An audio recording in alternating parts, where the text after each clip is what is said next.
आज जो मैं आपको सुना रहा हूं कहानी, शायद सुनने के बाद आपकी आंखों में आ जाएगा पानी। ये कहानी लगन, समर्पण, निष्ठा और साथ की है। ये कहानी जितनी मेरी है उतनी ही आपकी है। इस कहानी का जो मुख्य किरदार है वो हमारे आपके जीवन का आधार है।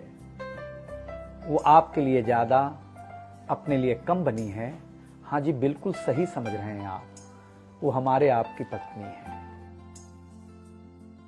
वो हमारी आपकी पत्नी है।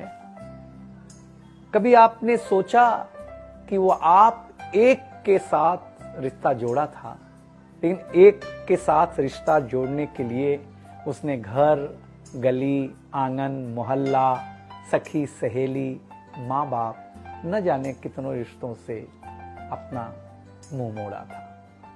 याद करिए, जब आपके साथ ब्याही थी और आपके घर आई थी तो बहू, भाभी, दुल्हन, न जाने कितने नामों के साथ बुलाई जाती थी।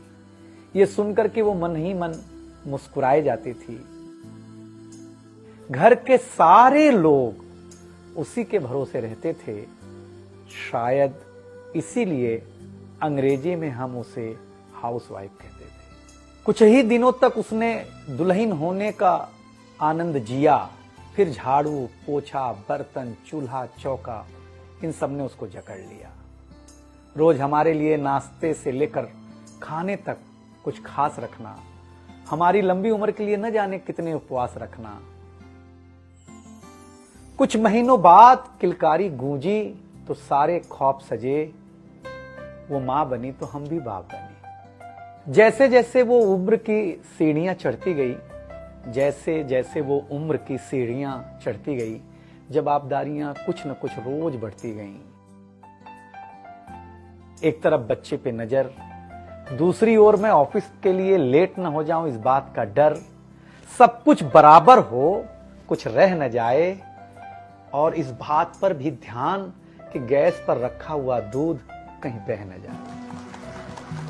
घर वालों की फरमाइशों का चूल्हा जो एक बार चलता, घर वालों की फरमाइशों का चूल्हा जो एक बार जलता, तो कब सुबह, कब शाम, कब रात हो गई उसे पता ही नहीं चलता।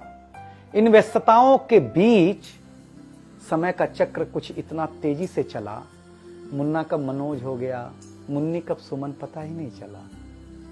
अब तक जो था प्यार, अब उसने अपना नाम बदल करके रख लिया था तकरार।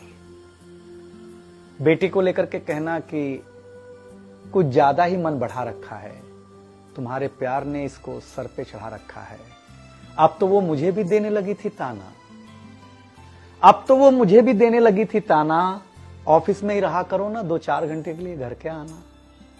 शादी के इतने दिनों बाद भी आज भी हमें सुनना पड़ता है कि न जाने कौन सा पाप किया था जो आपके साथ ब्याह किया था। और ये तो रोज की थी कहानी। इतना जोर से कहना कि घर के सारे सदस्य सुन लें कि एक दिन बीमार होती हूं ना, तो एक दिन बीमार होने पर किसी को कोई देता नहीं है 1 गिलास पानी, लेकिन जैसे ही उसे आपके तबीयत खराब होने का होता आभास, आकर के बैठ जाती थी आपके पास। याद तो होगा ना, वो मीठी बातों के साथ माथे पर विक्स लगाना और साथ में कान में यह भी कहना कि कल सुबह अगर अच्छा ना लगे तो फिर ऑफिस मत जाना। लेकिन एक दिन समय ऐसे मोड़ पर ले आता है जहां बदल जाता है जिंदगी का ताना बाना। थाली में रोटी रखते हुए उसका ये कहना कि बेटी जवान हो गई है, क्या अब लड़का भी मुझे ही ढूंढने होगा जाना। शादी तय हो जाने के बाद 1-1 रुपया जोड़ना, पैसे कम पड़ने पर खुद का कंगन तोड़ना, सब कुछ हो जाएगा मुझे ढाढ़स बढ़ाना, सब कुछ हो जाएगा मुझे ढाढ़स बढ़ाना। विवाह का गीत खुद रोते हुए गाना। याद तो होगा ना आप लोगों को ये गुजरा हुआ जमाना।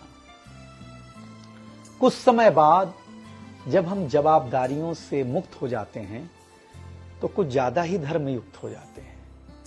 उम्र के अंतिम पड़ाव पर हम बीमारियों के बीच जीने लगे हैं। बिना शक्कर की चाय पीने लगे हैं। लेकिन सच ये है कि जब तक हमारी आपकी पत्नी साथ है, चाय मीठी हो न हो, लेकिन जिंदगी में पूरी मिठास है।